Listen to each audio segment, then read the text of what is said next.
ఆంధ్రప్రదేశ్ రాజకీయాల్లో మరోసారి మాటల యుద్ధం ముదిరింది. ఒకప్పుడు సభల్లో సిద్ధాంతాలపై మాట్లాడే నేతలు ఇప్పుడు లీడర్లే లక్ష్యంగా పరస్పరం ఢీకొంటున్నారు. ప్రజా సమస్యలపై సాగాల్సిన వాదోపవాదాలు అసభ్య పదజాలాలతో సాగుతున్నాయి. వ్యక్తిగత విమర్శలు, సవాళ్లు, హెచ్చరికలే రాజకీయాల కేంద్రంగా మారుతున్నాయి. తాజాగా కాకినాడ రూరల్ ఎమ్మెల్యే పంతం నానాజీ చేసిన వ్యాఖ్యలు, వాటికి వైసీపీ రాష్ట్ర అధికార ప్రతినిధి రాచమల్లి శివప్రసాద్ రెడ్డి ఇచ్చిన ఘాటు ప్రతిస్పందన పెద్ద ఎత్తున రాజకీయ ప్రకంపనలకు వేదికగా మారింది. కాకినాడ టు కడపగా సాగిన ఈ మాటల మంటలు ఎందాక ఎగసిపడ్డాయో, రాజకీయాలు ఎంతలా మారిపోయాయో let's watch the story. Andhra Pradesh రాజకీయాల్లో మాటల యుద్ధం మరింత ముదురుతోంది. రాజకీయ విమర్శలు, వ్యక్తిగత దూషణలకు, హెచ్చరికలకు దారితీస్తున్నాయి. అధికార ప్రతిపక్ష నేతల మధ్య కొనసాగుతున్న ఈ వాగ్యుద్ధం రాజకీయ సంస్కృతిపై ప్రశ్నలు లేవనెత్తుతోంది. ప్రజా సమస్యల కంటే వ్యక్తిగత విమర్శలే ప్రధానంగా మారుతున్నాయనే ఆందోళన వ్యక్తమవుతోంది.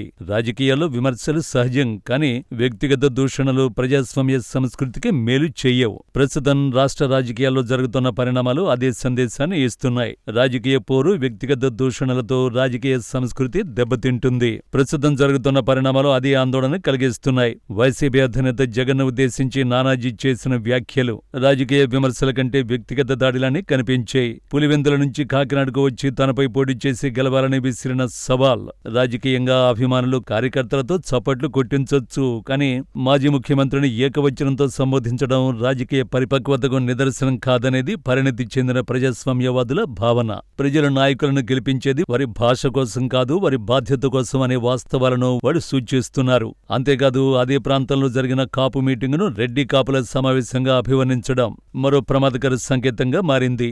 ఎన్నికలకు సంబంధించి రాజకీయాల్లో సామాజిక వర్గాల ప్రాధాన్యం ఉన్నప్పటికీ సమాజాన్ని మరింతగా విభజించే వ్యాఖ్యలు ప్రజాస్వామ్యానికి మేలు చెయ్యవని, రాజకీయ లాభం కోసం కులాలను వేదికగా మార్చడం తాత్కాలికంగా ప్రయోజనం ఇవ్వచ్చు, కానీ దీర్ఘకాలంలో అది సామాజిక సామరస్యానికి ముప్పుగా మారుతుంది.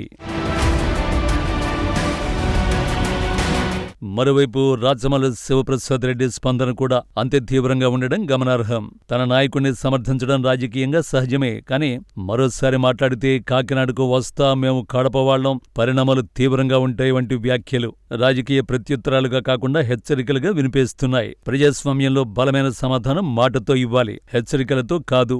ఇక్కడ అసలు సమస్య ఎవరు సరైందో ఎవరు తప్పు అనే విషయం కాదు. రాజకీయ సంభాషణ ఏ దిశగా వెళుతుందన్నదే అసలు ప్రశ్న.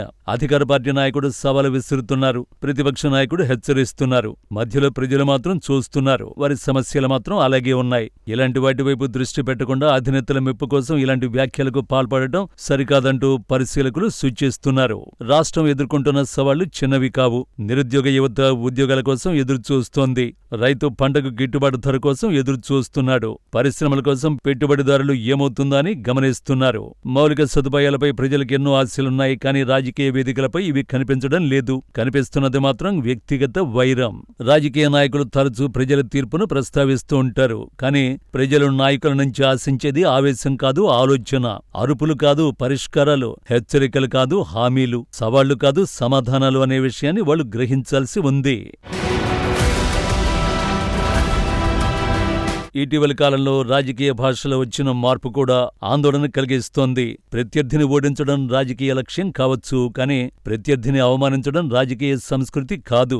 ప్రజాస్వామ్యంలో గెలుపోటములు సహజం, కానీ రాజకీయ మర్యాద కోల్పోతే ఓడేది మొత్తం వ్యవస్థే. చరిత్ర చెబుతున్న ఒక సత్యం ఉంది.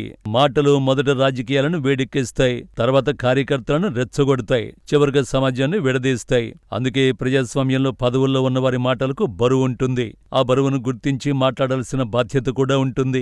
నానాజీ వ్యాఖ్యలు కావచ్చు, రాచమల్లి హెచ్చరికలు కావచ్చు, ఇవి క్షణిక రాజకీయ సంచలనం సృష్టించొచ్చు, కానీ ప్రజలకు కావలసింది సంచలనం కాదు, సంస్కారం. వివాదం కాదు, విజన్. వ్యక్తిగత పోరు కాదు, ప్రజా సమస్యలపై పోరాటం. కాకినాడ నుంచి ప్రారంభమైన ఈ వాగ్యుద్ధం ఒక విషయాన్ని మాత్రం స్పష్టం చేస్తుంది.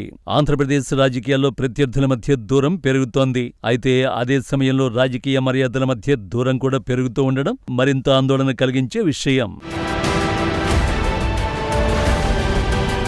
రాజకీయ నాయకులు గుర్తుంచుకోవలసిన విషయం ఒకటే. ప్రజలు కొంతకాలం మాటలు ఆసక్తిగా వింటారు, కానీ చివరకు తీర్పునిచ్చేది మాటలకు కాదు, పనులకు. విమర్శలకు కాదు, ఫలితాలకు. వ్యక్తిగత దాడులకు కాదు, ప్రజా ప్రయోజనాలకు.